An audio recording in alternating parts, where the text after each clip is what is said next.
I'm like a super competitive person. And I'm sure I'm going to be very quickly humbled when I get there by everything going on. But I just don't want to lose sight of the whole experience. That sounds kind of cheesy and like I wrote it down, but I just want to make sure that I'm taking this as a whole. Welcome to the Practical Horseman podcast, featuring conversations with respected riders, industry leaders, and horse care experts. The show is co-hosted by Practical Horseman editors, and our goal is to inform, educate, and inspire. I'm Julia Murphy, and this week's episode is with Kayleigh Davenport. Kayleigh is one of 45 international riders that were selected to compete in the longest and toughest horse race in the world, the Mongol Derby. You might recognize a familiar voice in this episode as well, and that would be Practical Horseman podcast host Jocelyn Pierce. A Mongol Derby veteran herself, Jocelyn spoke with Kayleigh about her preparation for the race and then offered some tips from her own experience. For 10 days each August, the Mongol Derby recreates Ghengis Khan's legendary postal system from the 13th century. Over the course of 10 days and 1,000 kilometers, riders trace the iconic route by traveling along a massive network of horse stations. At each station, separated by 40 kilometers, riders switch horses and continue on their journey across the Mongolian steppe. Riders must navigate and survive on their own wit and skill while living among the Mongolian herders. This race of historic proportions should not be taken lightly. Kayleigh herself has already trained for over a year, both physically and mentally, to withstand the challenge ahead of her. Kayleigh had plans to race in the 2021 Mongol Derby, but unfortunately it was canceled due to COVID-19. But that hasn't slowed her down one bit. Kayleigh has continued her tough mental and physical preparation and is looking forward to the race in 2022. In this episode, you'll hear Kayleigh explain why exactly she decided to enter the Mongol Derby, how she's preparing, what she's most excited about, and much more. But before we get into that, I'd like to thank the sponsor of this week's podcast, SmartPak, and share their message. Colic can happen to any horse. Protect yourself and your horse with Colicare, SmartPak's free program that provides up to $10,000 in colic surgery reimbursement. Colicare combines SmartPak's best hindgut supplements with preventative care from your veterinarian to help lower your horse's risk of digestive upset. Plus, you get the ultimate peace of mind knowing that you have the financial resources to provide the care your horse deserves should you ever need it. Visit smartpak.com/colicare. That's smartpak.com/COLICARE or call 1-800-461-8898 to get started today. Now let's jump into the podcast with Kayleigh. All right, Kayleigh. Well, I think that we actually talked back when you first entered the race, so I'm excited to hear how progress is going and how training is going and all that fun stuff. Yeah, it's great to talk to you again for sure. I'm excited. So, what made you decide to enter the Mongol Derby in the first place? Well, it's actually a funny story, and it's very appropriate that I'm speaking to you because it was you, actually. So I work for SmartPak. So I was in the kitchen heating up my lunch, and I was kind of perusing the bulletin board, and I saw a new thank you card, and we get a lot of thank you cards from sponsorships and horse shows and all that. So I took it off, and it was a woman running through the most beautiful landscape I've ever seen on these little ponies. And I had to take it down. I took it down and I looked at it. And it was your thank you card to SmartPak, thanking for sponsoring you for the Derby. So I went back to my desk and I looked up everything. I'm pretty sure I got nothing done the rest of the day, just looking at all the Mongol Derby stuff. And I was just absolutely enchanted by the whole thing. Yeah, it's just amazing and so appropriate that we're speaking.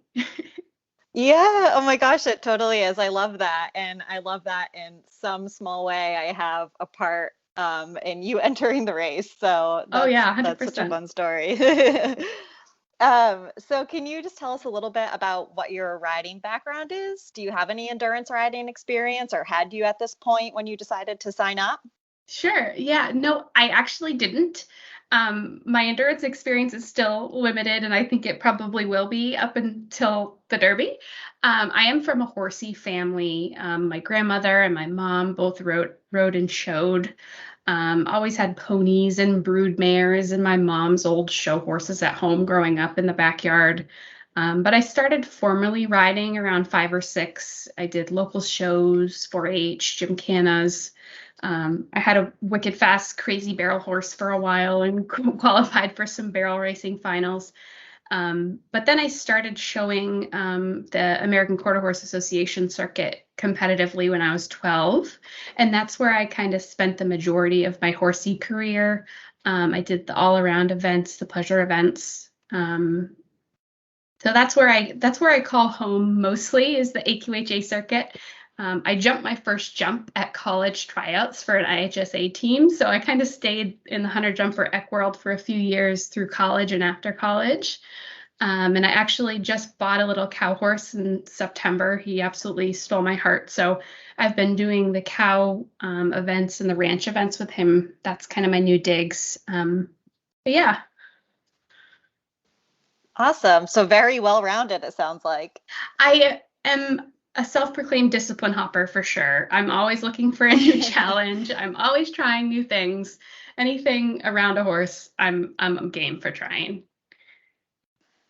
So since you've applied for the Derby, how has your life kind of changed? Has your fitness preparation changed? Your mental preparation changed? Like what kind of are you doing to prepare for this?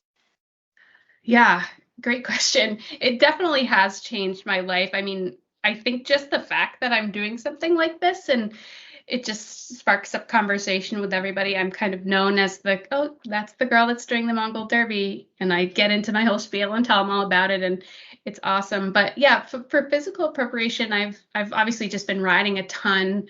Not only my horse, but I have some super generous friends that kind of let me hop on their horses. It's all different breeds, all different disciplines, all different temperaments, which is awesome.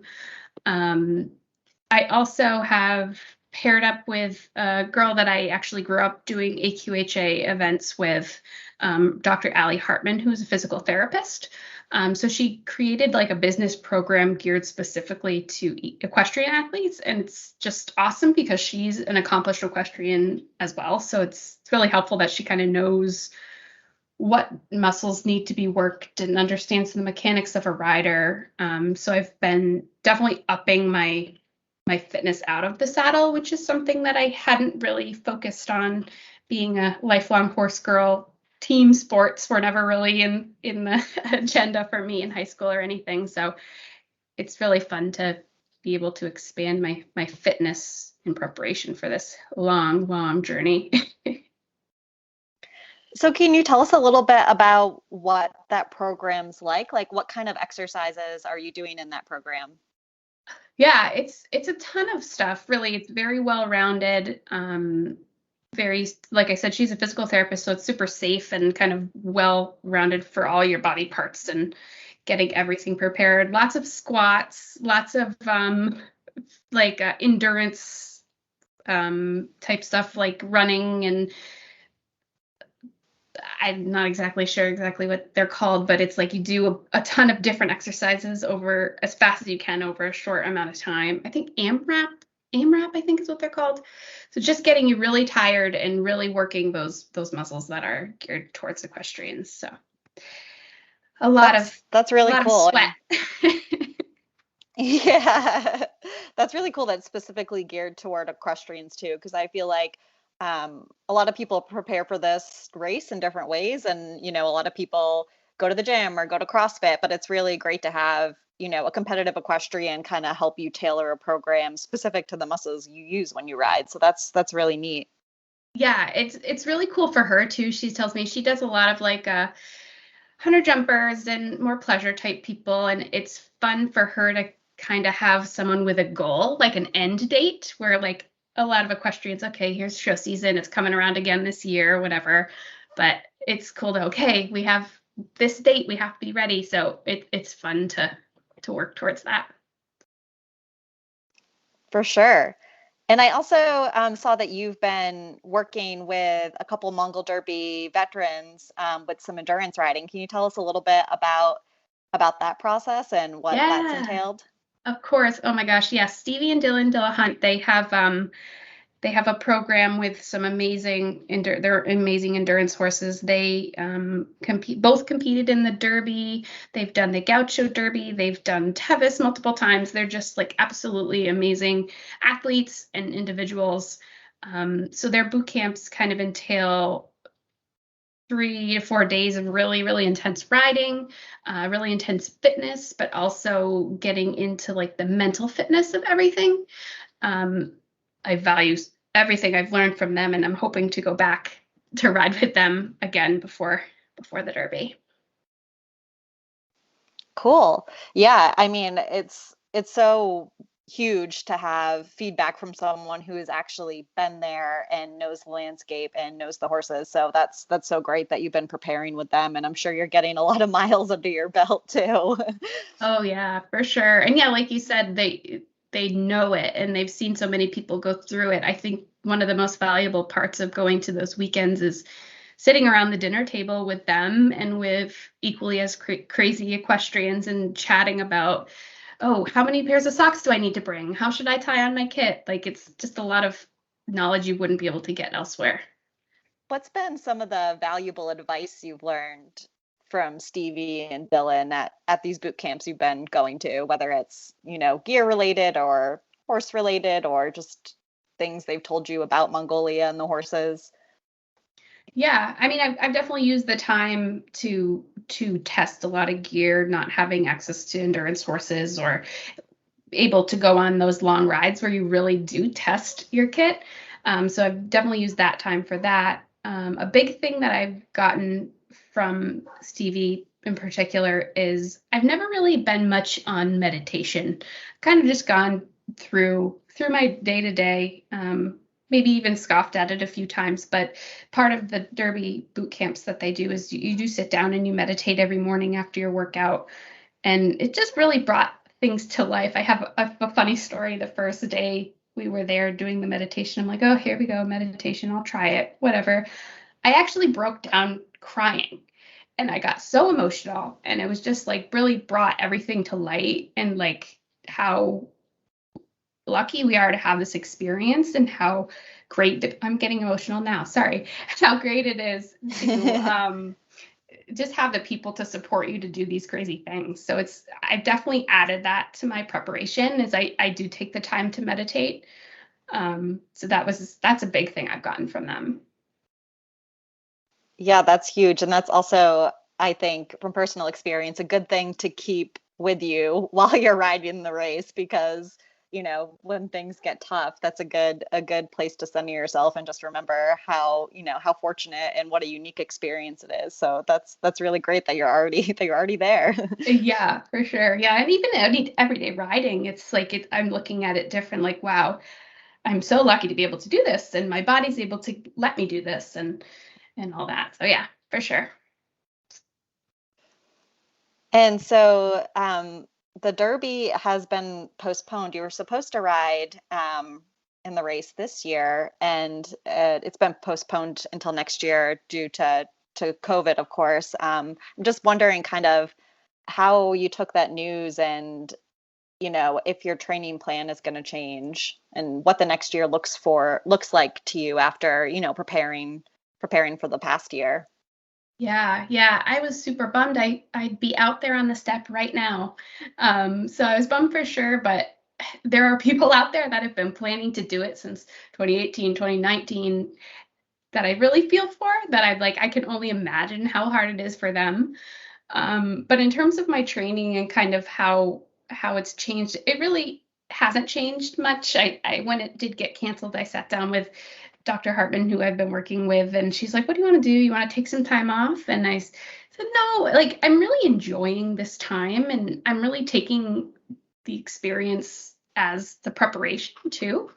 So I'm just using this time just to continue the self-improvement and continue riding as much as I can and working on my physical fitness. I'm actually, now that I've come to terms with it, I was super bummed, don't get me wrong, but I'm excited to hopefully be able to see more of the country on my travels without any type of COVID or anything going on. So excited to enjoy the experience a little bit more than I maybe could have this year.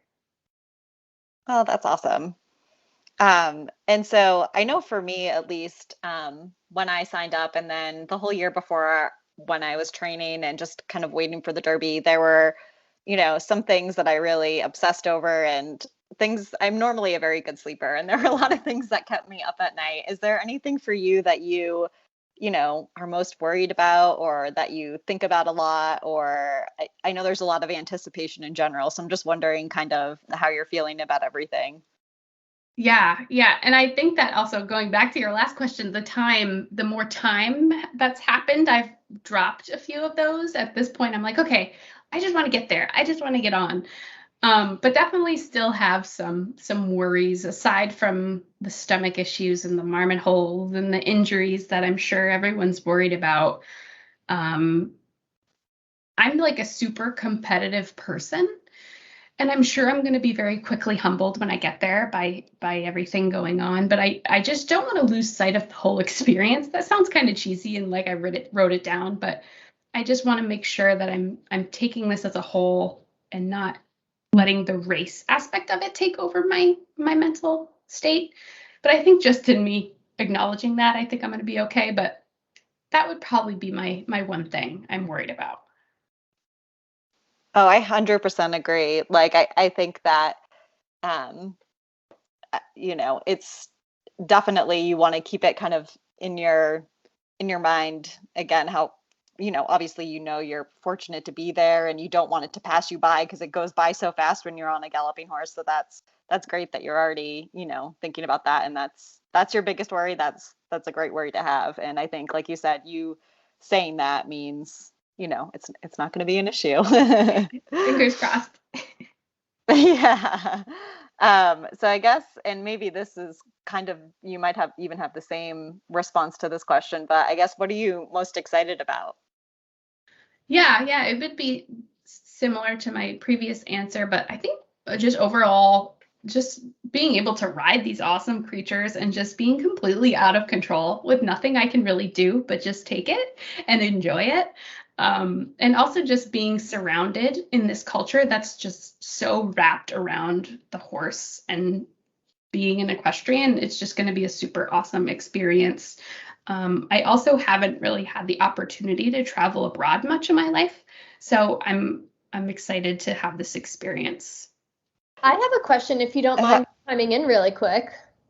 Yeah. Jocelyn, since you are a Mongol Derby veteran, if you could like give one piece of advice to Kayleigh, what would it be?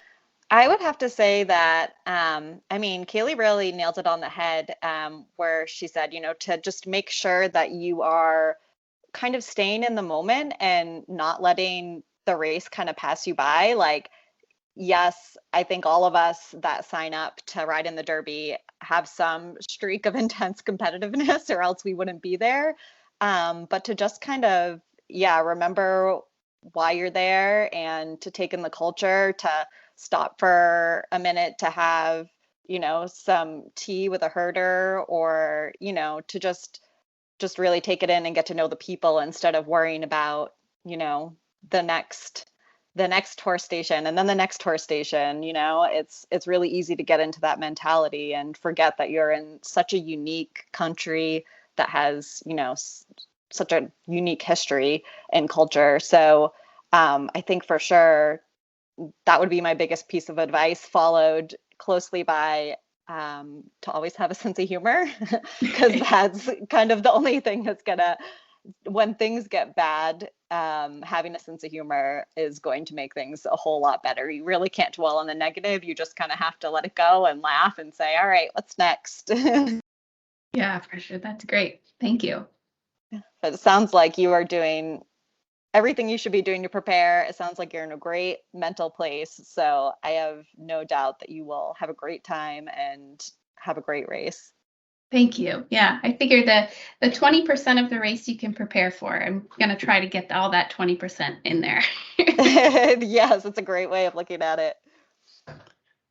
It sounds like you're in a really great headspace, Kayleigh, and physical space. Like you've been training super hard and really preparing yourself mentally. And like Jocelyn said, we're going to be rooting you on. It's just so exciting for you to be doing this. Yes, thank you so much. It's definitely been a life-changing experience already, and I'm not even over there yet. So Yeah, it's for sure. It is like the journey is definitely a big part of it too, because you do spend so long doing it, and then you look back and you're like, oh my gosh, what do I do now? I I just spent know. my last 2 years. I'm worried. I'm worried about post-Derby blues. I heard it's a real Yeah, thing. it is a real thing, but you don't have to worry about that just yet. Yeah, plenty of time. Kayleigh, is there anything that you would like to add? Or any shout outs or any plugs or anything like that, if you want people to follow your journey on your Instagram or Facebook or anything like that? Yeah, sure. I'll do a few shout outs. Definitely thanks to Dr. Allie Hartman of EQ Fit for everything she's done for me. I don't think I'd be nearly as prepared as I am without her. Stevie and Dylan obviously have been a huge part of my journey so far. All my Derby friends I've already met, past, present, and future for sure. And yeah, if you want to follow me, I'm on Instagram at Mongol Derby Kay. Yeah, that's my spiel. Well, that's awesome. Well, we will definitely be rooting for you, and we will be rooting for you in this next year of training and wishing you luck and all the best, and can't wait to see how your ride goes. Thank you so much. I'm so excited, and thanks for taking the time with me today for sure. Thank you. Thanks for listening to this week's episode with Kayleigh, and a big thank you to the sponsor of this week's episode, SmartPack. Learn more at smartpack.com/colicare. You can subscribe to the Practical Horseman podcast on Apple Podcasts, SoundCloud, Stitcher, or wherever you listen.